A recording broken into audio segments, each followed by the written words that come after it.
Thank you all for coming, first of all, and I would like to very much welcome Shirin Rai, who is a distinguished research professor of politics and international relations at SOAS, University of London, and a fellow of the British Academy. And I was telling Shirin earlier that under 5 years ago, or maybe 10 years ago, I would have come across her book by way of the fact that I was still an academic or a practicing academic at a university, and generally interested in writings on welfare. And this is a remarkable book. So when Shireen wrote to me, and we had met earlier, uh, that she wanted to have a book discussion or organized around depletion, uh, you know, just took me a few paragraphs, reading a few paragraphs, and I decided, of course, it has to be done. The problem was, and I said that in my email, that look, let me see how it can be done, how we should do it. And then, once I read the contents, I immediately sent an email to Abhijit.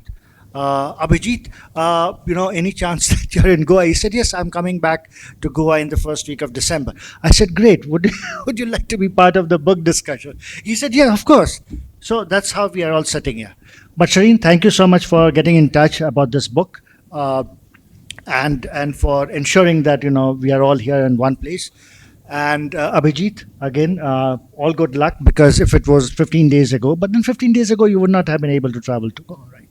So everyone's academic calendar sort of worked out for us too in the end. Uh, the way we are going to organize today's session is we'll have Shireen have a 20 to 30 minutes a presentation, and then we are going to spend a little time with Abhijit, and then me, and then we'll turn it over to the audience. That works for everyone? Okay. Shireen, over to you. Thank you so much, Pushkar, and thank you to IGC.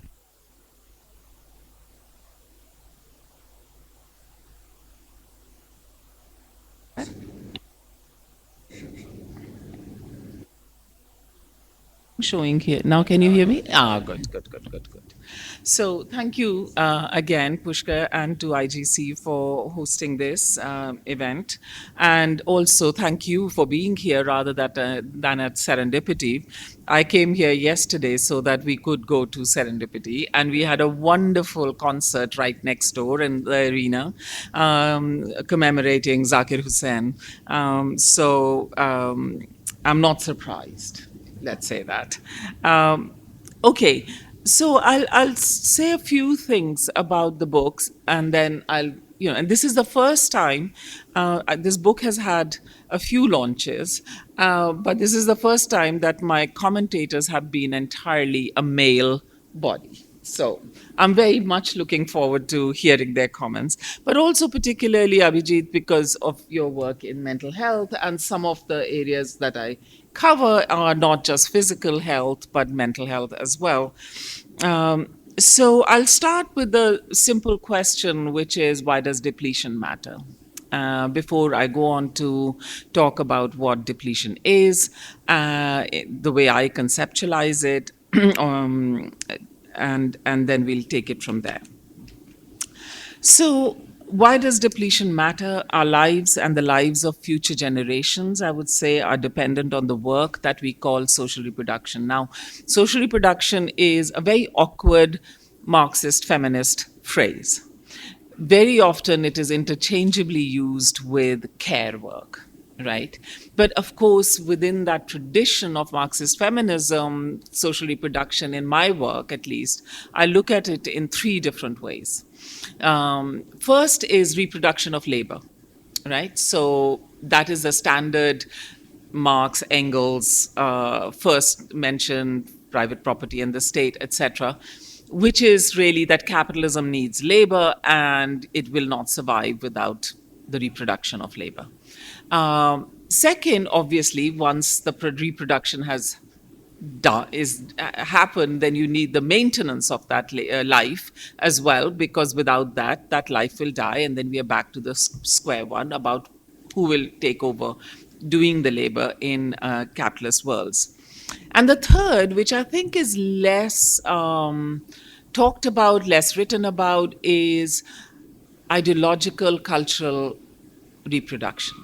So whether we think about the stories that our grandmothers told us or grandfathers told us, less, but still, or the gendered ideologies that go into justifying the way sort of gender division of labor, for example, is maintained and sustained, etc. So those three elements, life giving, life maintenance, and cultural reproduction, form for me what I call social reproduction. So, therefore, it's more expansive than the term care, which I would suggest is much more focused on the middle bit, which is maintenance of life. The second thing to say here is that. Care labor doesn't sort of, or care framework doesn't entirely focus on capitalism, while social reproduction does. So the concept of depletion for me, oh, you've got this. I didn't even realize. Is this clicker working? Okay. Uh, the concept of depletion for me is very much to do with the way in which, under capitalism, we understand the way in which the political economy of the world works and is seen to work. And so, in this diagram, in a paper that I wrote with Catherine Hoskins, a very dear friend of mine, we tried to sort of, visualize what the way in which capitalist economy is understood, which is very much. Is there a pointer here? No. Which is very much global north rather than global south, firstly, and secondly, paid rather than unpaid labor, which means that really half the global economy is not focused on very much, right? So we end up having all these arguments about growth or about GDP in terms of just the paid market economy.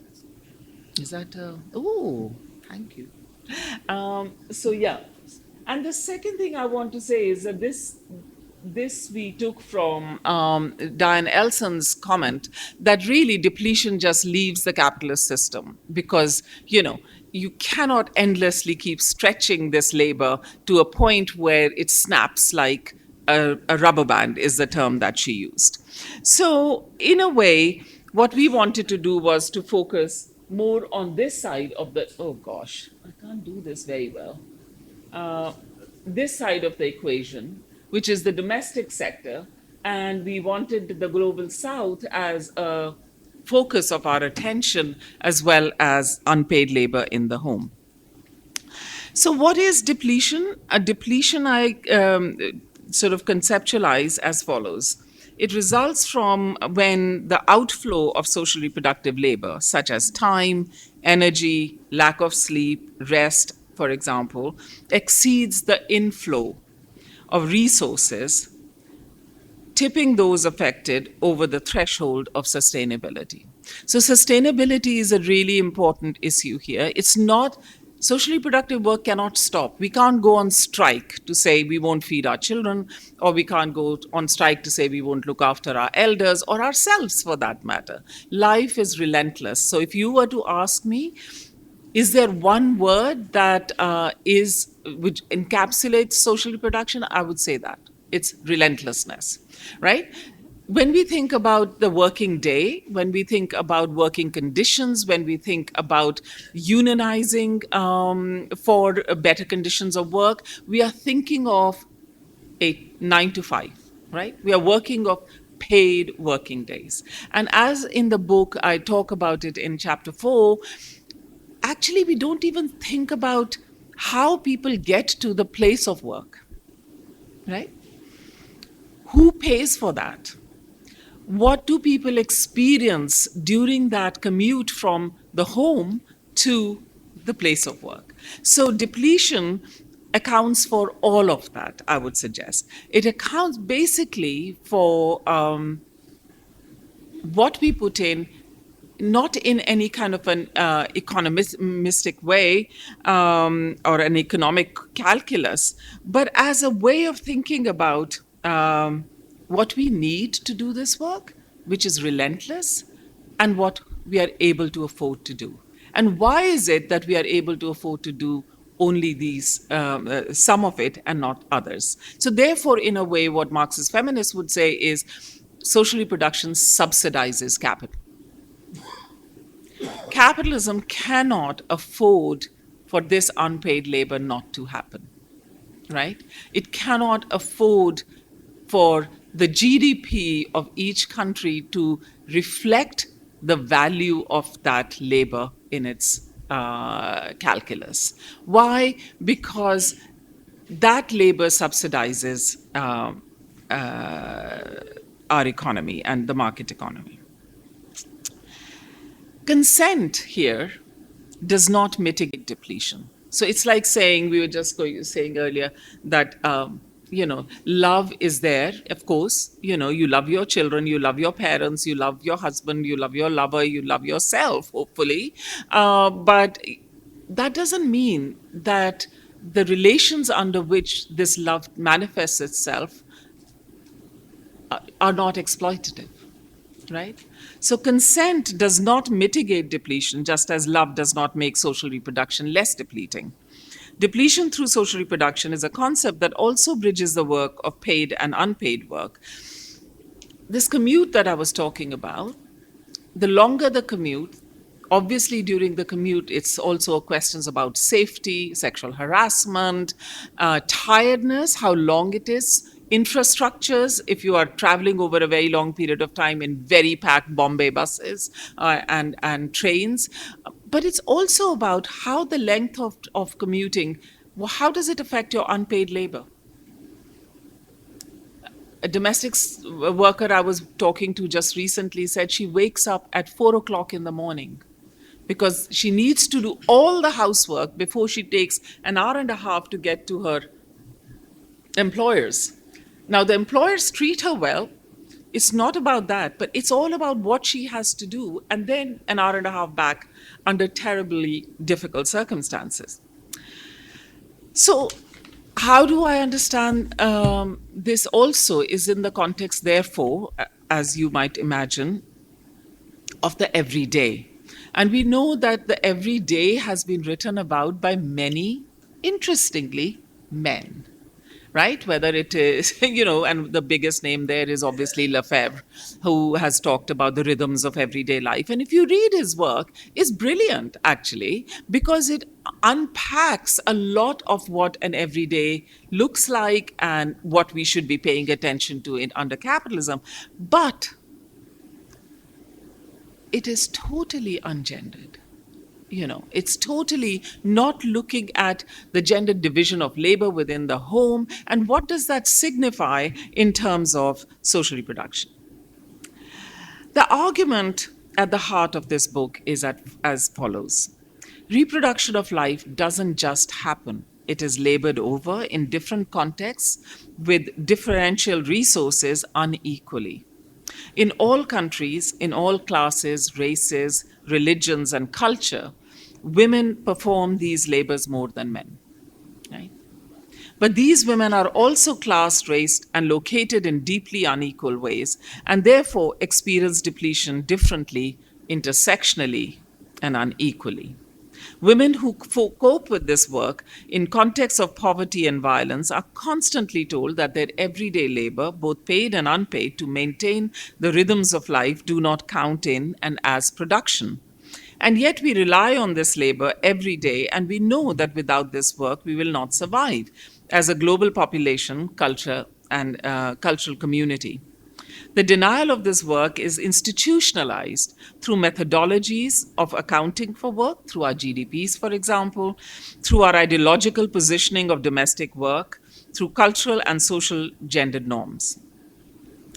The exploitation of this work of life-giving and its maintenance depletes and generates crises of care that threaten not just livelihoods but lives. Fundamentally, we continue to take this work for granted as given and costless, hence the title of the book, which is The Costs of Caring. So how much time do I have? 5 minutes? 5 to 10. 5. Oh, 5 to 10. Don't tell me that. Just say 5. So what does the depletion lens allow us to recognize, assess, measure, and address. So when I started this work, I started this with Catherine Hoskins and with a colleague of mine, Dania Thomas. And in that article, which came out over 10 years ago now, so you can imagine how much time I've spent on this book, totally getting depleted myself, is that we had this model, which we thought was a really neat little way of, I'm sure all economists think that's a neat way of expressing what depletion might be, which is that depletion is basically when the resources towards maintaining inflows are less than, they fall below a threshold, which is the TH. Now, why does threshold matters? We thought was because obviously all of us as human beings get depleted during the day, but we have different resources to replenish us, right? So some of us go back home and rest, some of us go back home and work in the domestic field.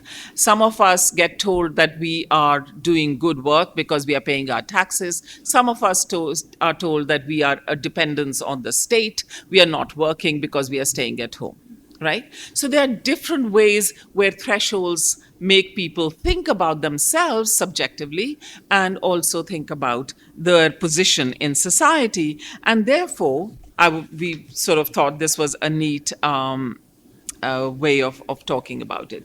But as I discovered later, and I discuss it at length in the book, this can only take us so far, but not sort of, and I think Abhijit's work on mental health, but also of women that I interviewed, one of whom was a domestic worker who was very, very overburdened.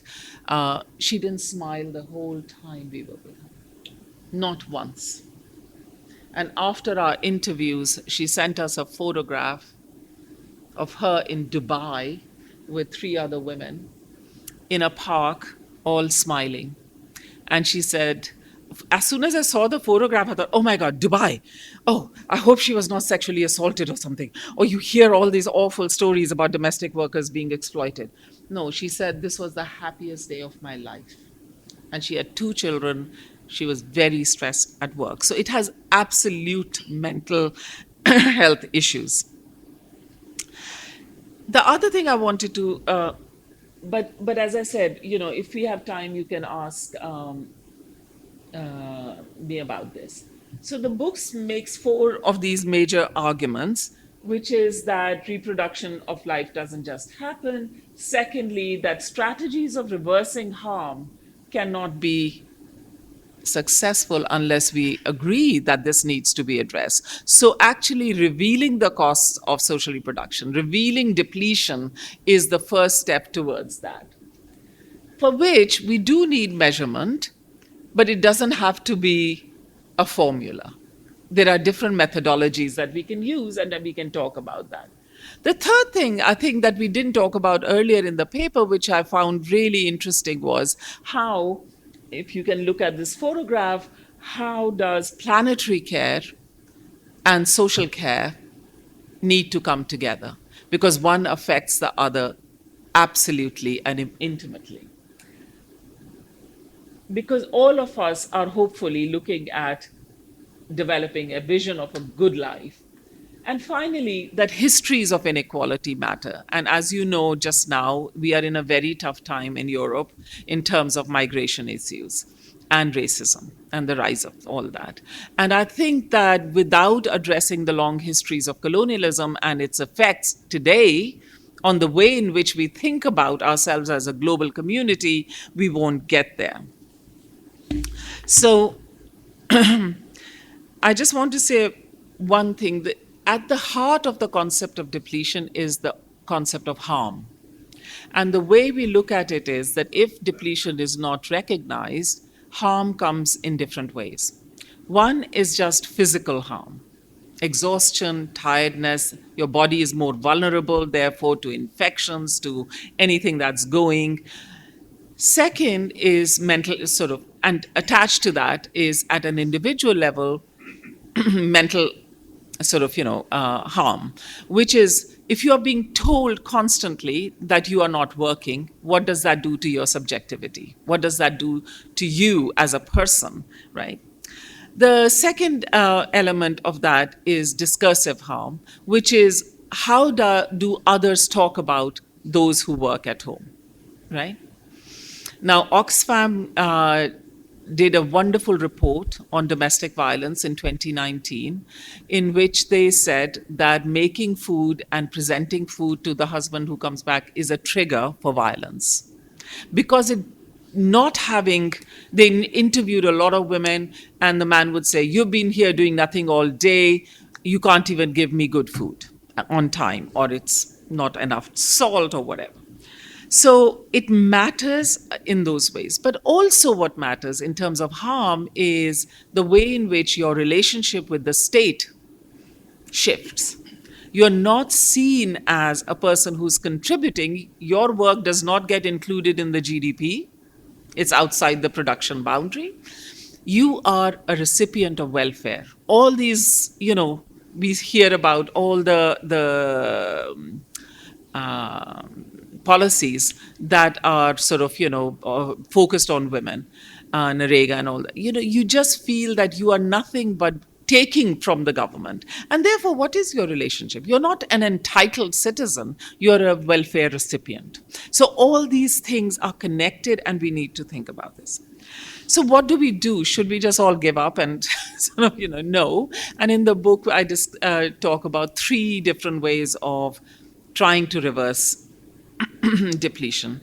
The individual way, which is the most prevalent, which is the most unequal.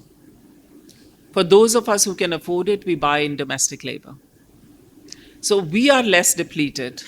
The question for us is what happens to those. So like Meera, this woman I was talking about. The second is replenishment. What is the role of state and non-state actors in supporting what we call social infrastructures?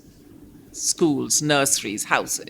If you can think about the constant worry I find among my economist friends in India about the low women, labor force participation by women in India, why would there not be?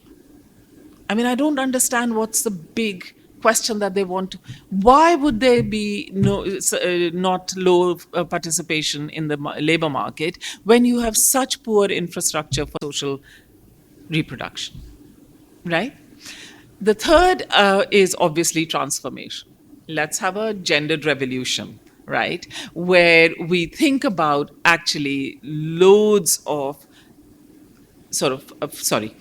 focus on redistribution of domestic labor between men and women, between generations. Think about it. Let's see how we can do it. But also think about things like the GDP calculation, because that is a calculus which is very oppressive to women. If your work is not being counted by the state, that legitimizes the way in which society looks at you as well. So I think I'll stop here. I've got, this was too quick, but yeah, we can have some questions. And Abhijit.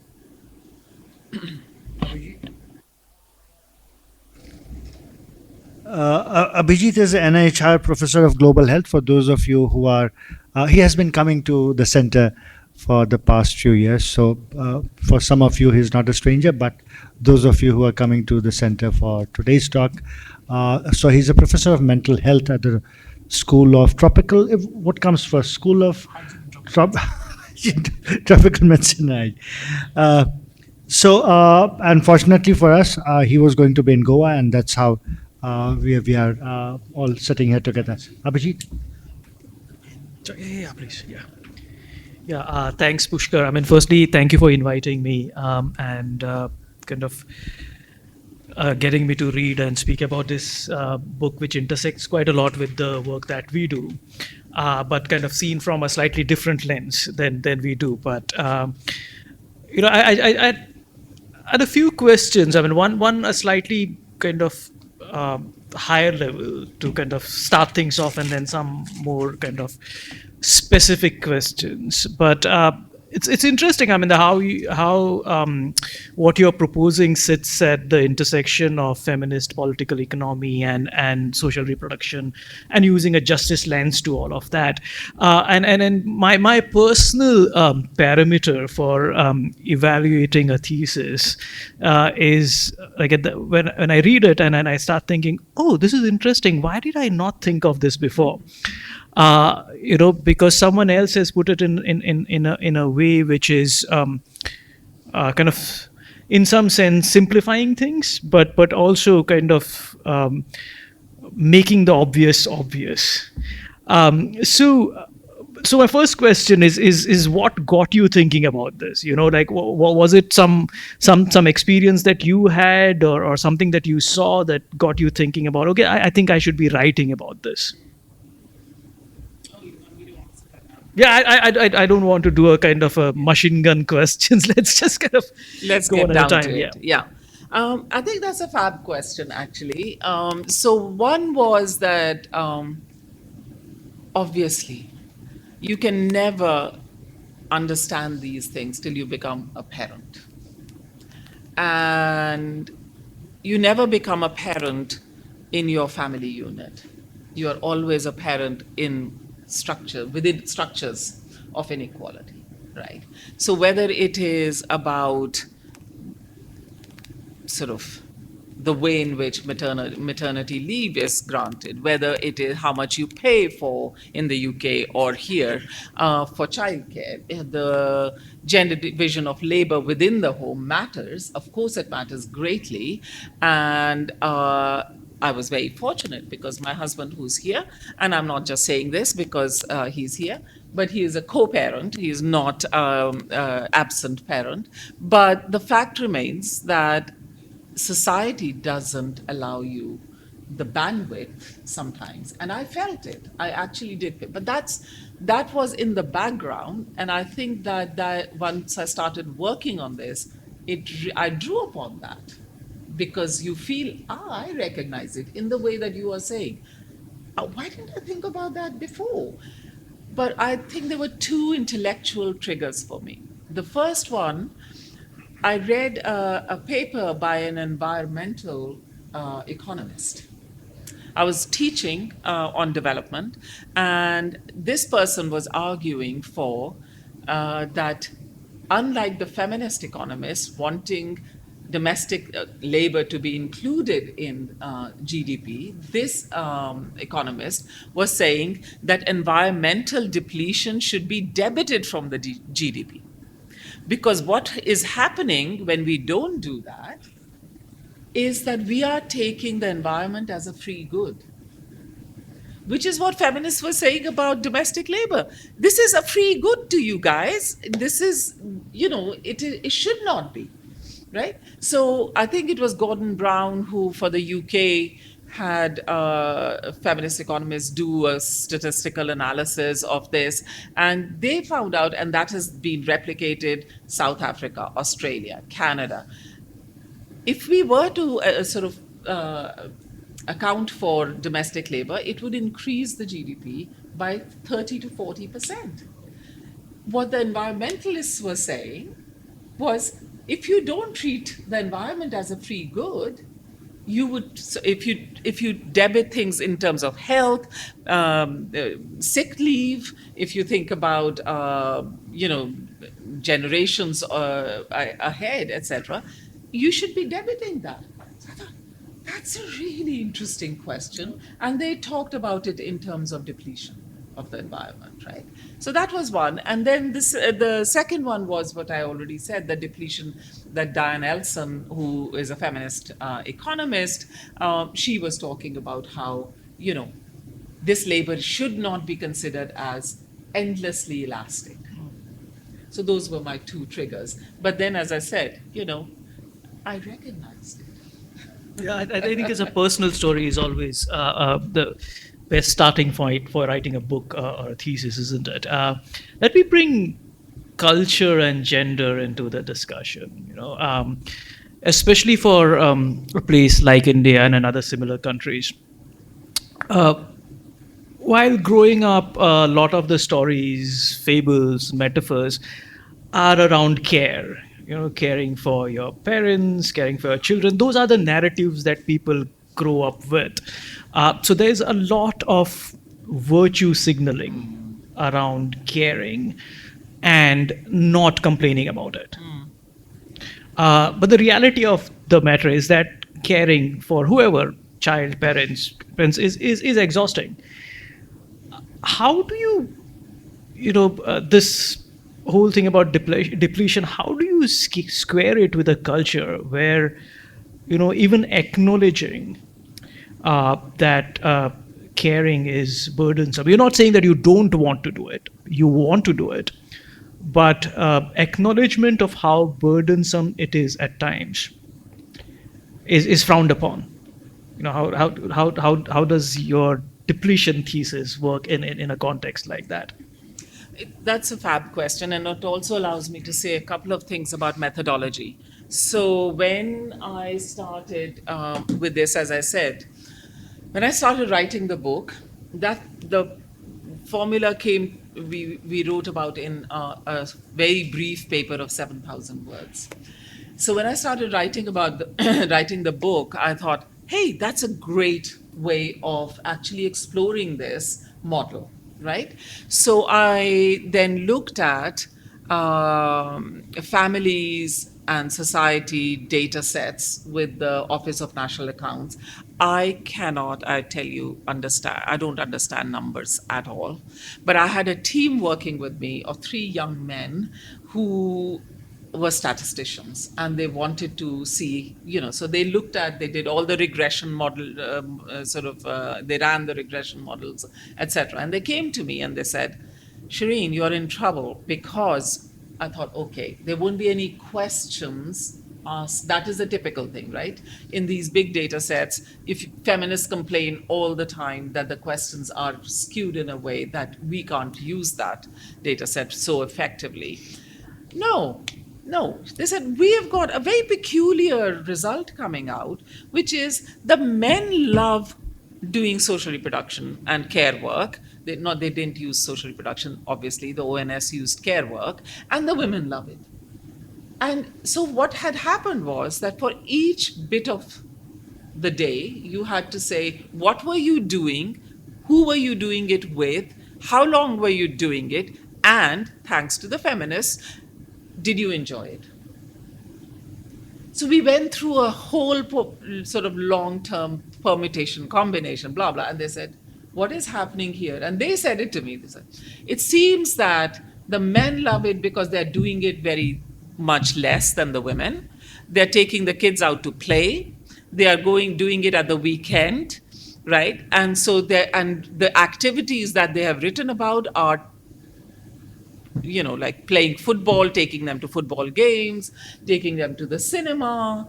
Yeah, exactly. So fun things. And why would they not have fun themselves? And the women, that's your question. They can't say that we really are tired, exhausted, depleted, because that's not allowed. So I went to something, I don't know whether there is an Indian equivalent, I should look it up, but there's an amazing digital network called Mumsnet in the UK. It's amazing insight into gender relations in the UK. And I went there. I thought, okay, let me just see what they say, right? I mean, they're not saying it in the questionnaire. There were so many complaints about the fact that they call it DH. DH is dear husband, right? is their short form. DH doesn't recognize my work. DH comes back, never compliments me on my cooking. DH doesn't do the nappy changing. They only, they were full of complaint, but you're not allowed to complain, right? If you complain, you're right. Culturally, you are not playing the game. And so I realized we couldn't use this. And then what I did was in Delhi, I wanted to do a cross-class analysis. And 2 chapters of the book are from that research. So I combined several methodologies, which is time use diaries, shadowing, and narrative interviews. So, a research assistant of mine, Pooja Ghosh, who's wonderful, she shadowed these women, 8 of them, across class, and from 6 o'clock in the morning till 11 o'clock at night. First time, you just she was just filling the diary and noticing what is happening around, noticing how they are feeling, etc. So, if I show you some of these are some of the photographs, not that one last one, but these ones. So this young woman, Mira, and just, she actually climbs this fence every day twice because the gated community that she works in has locked all the gates because of security issues except one, which adds 20 minutes walking to her, right, each way. And she has to go back and pick up her kids. So we try to do it in that way that the burden of recording is us, Pooja, not me, but also trying different ways to understand. And a lot of the stuff that came out about loneliness, lack of friendship, relationship with mothers-in-law, etc., came through the narrative interviews. So it was tricky, and you are right to point that out, but I was very conscious that, these formula are not going to, these models are not going to work because of the cultural pressures people find themselves under. I'll just take one more and then hand over to Pushkar.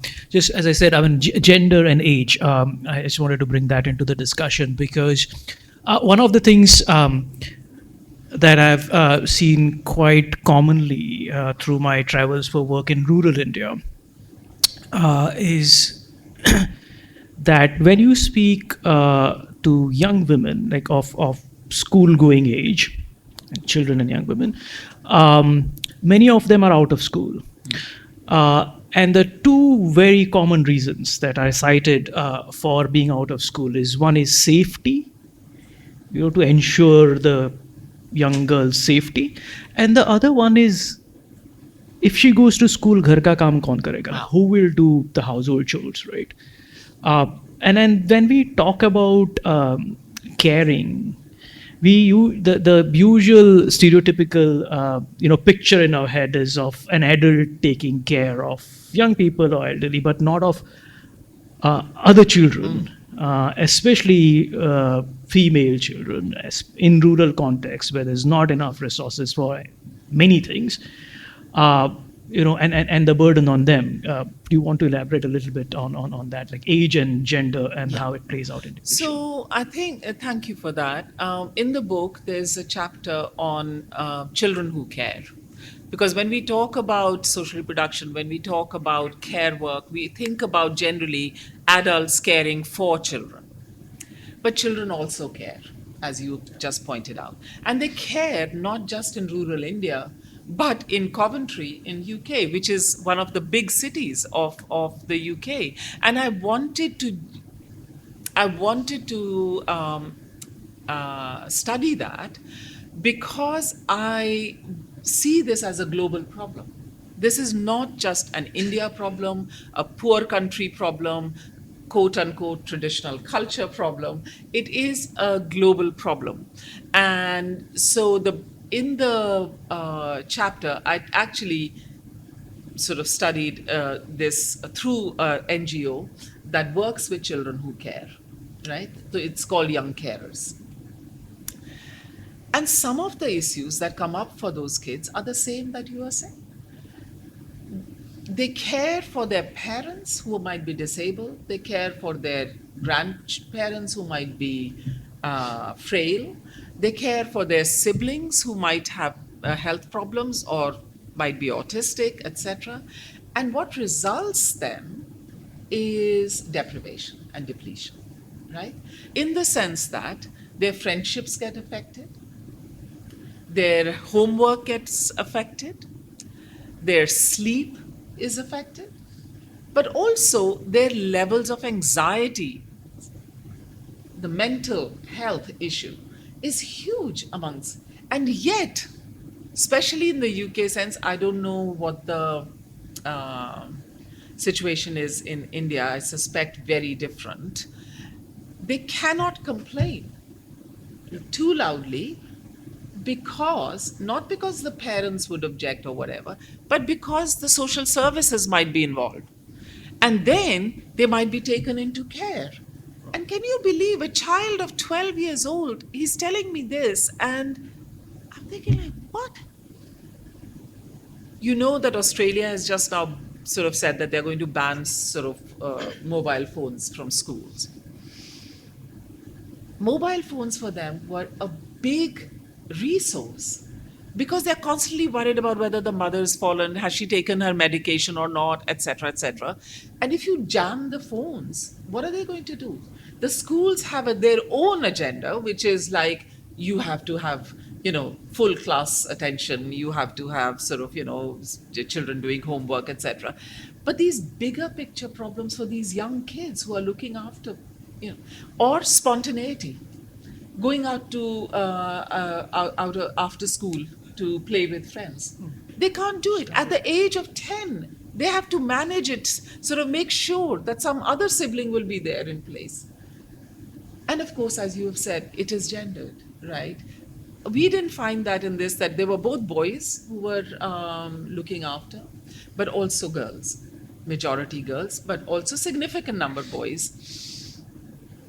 And you see the patterns of that. They might care for in different ways. They might care about different things. So less intimate for the boys, more intimate allowed for the girls, etc. But actually, what came out for me was just the sense of the depletion, but also anger about, both with parents and with children, that what might have been. Losing their childhood in some senses. In some senses, but also a sense of, it's again that complexity of love. Because when we said, do you think this is work? And are you working hard? This is not work. I just do it. Because you have no alternative. What will you do? That's what I mean. It's like consent doesn't make it okay. And it's not true consent in that sense. When you don't have a choice, it's not true consent. Exactly. So once you start unpicking that concept, you realize that culture and inevitability, you have to do it, right? What will happen if you don't do it? The mother will fall at home, and then you won't know. Then so it's some terrible stories. And I have to say, I've written books before, but this book has really taken it out of me, depleted me, because there are such painful stories that came out. But they need to be told. They need to be told. I hope so. Yeah, for sure. I think, as Abhijit noted earlier, I mean, it's, you read the book description and, depletion in that one sentence, and you immediately, your first response is, exactly. You know exactly what it is, right? I mean, but the first thing that actually came to mind when I started to read your book and is this, that and this is without going into the way you describe your concepts and the ideas and so on. For me, the way I could relate to the title itself was that bringing up children, for example, definitely works differently in most cases, for men and women. So you definitely experience depletion in that sense, balancing, both for men and women when they're both working. If both are not working, and typically the wife or the mother will be taking care of the child, and you realize that because if you're part of that process, you experience it all the time. But the second thing that came to mind is that, and in the Indian context, I have a broader interest in, population demographic shifts that are taking place, not so much with respect to health or to depletion, but broadly in the context of education, higher education. What are the requirements? What will be the requirements of our society? And a little bit about health. But as one grows older, you also realize that your kids grow up and then your parents are getting old, right? So once you finish taking care of your kids, that part of depletion is gone. Then you get a few years break before your parents really start to age. And most people, and certainly that would be a bit more cultural, a bit more dependent on, whether a nation is prosperous, what kind of welfare system is in place, and so on and so forth. whether it's in terms of resources, whether in terms of actual labor.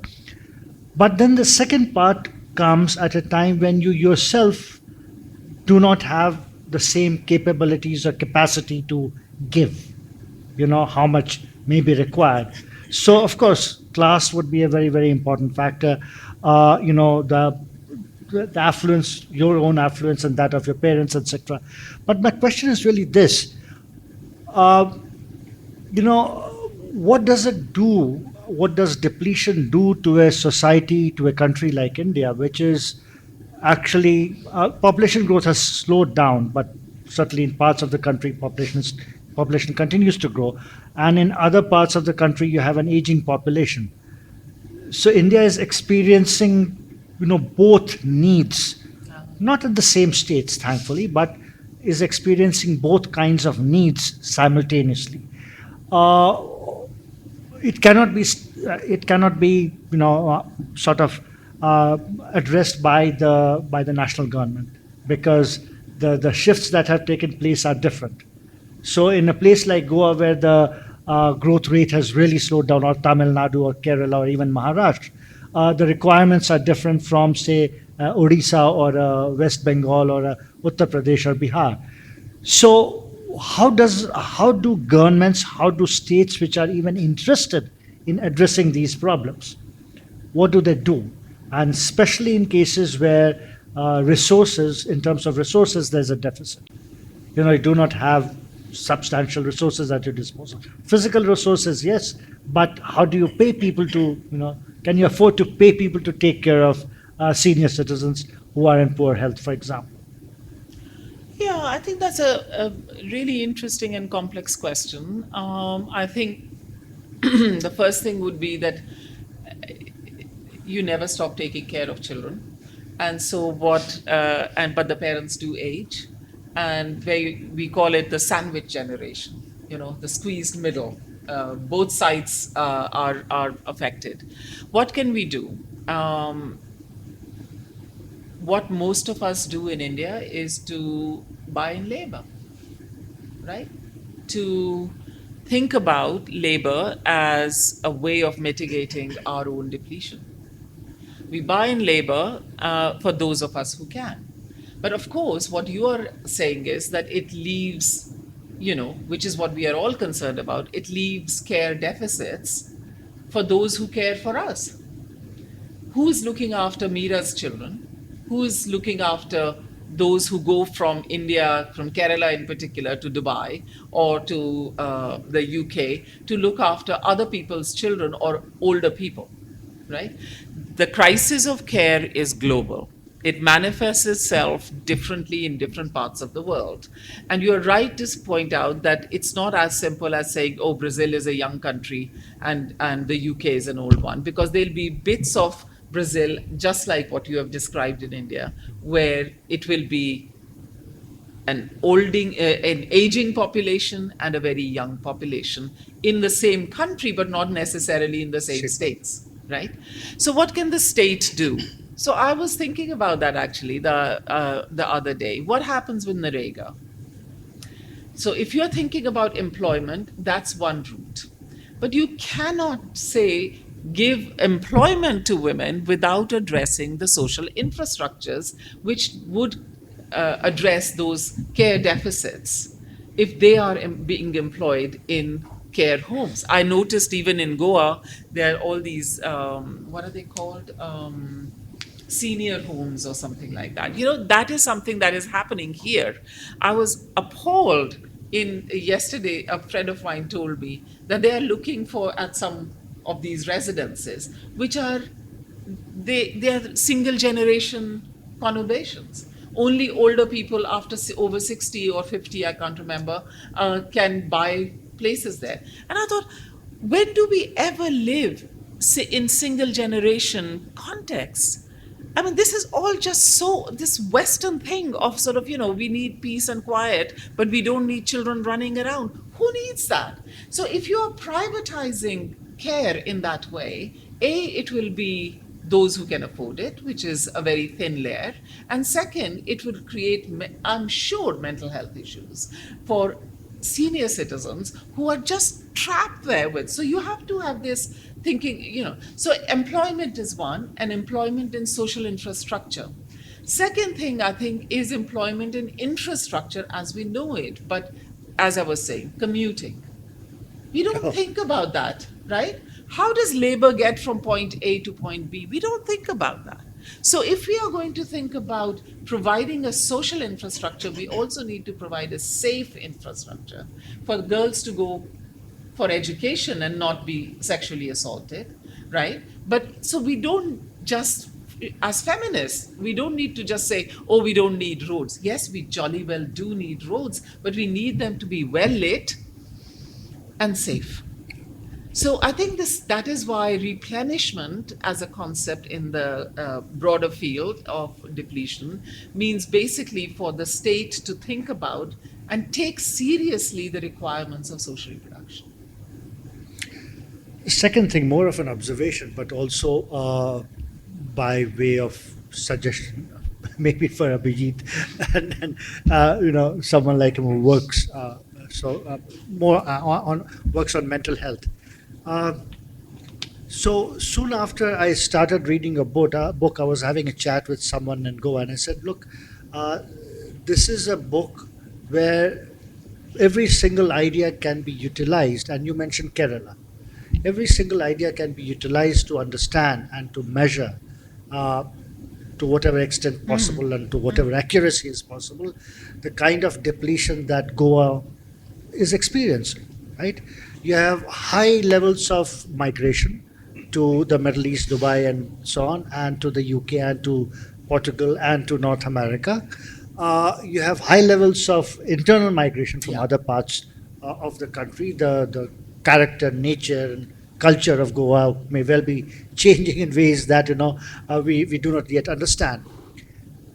And depletion, the idea of depletion, pretty much could be used by the state itself and by researchers to understand what's happening in the state.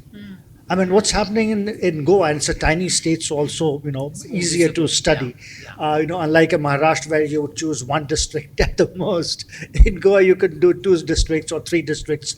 Once we have 3 districts, I think a district is coming up, right? There was a talk about it. Yeah. So it can be done, and depletion needs to be measured. It needs to be better understood. Thank you. Thank you all for coming, and Shirin, thank you so much for bringing your book and for letting me know that you're going to be here so that we could invite you. Abhijit, thank you as always. Abhijit is a fairly regular visitor to ICG for other things as well, for the work he does with Sangat, and so it was fortunate for us that he was in town. Pleasure So is thank all you, mine. Abhijit.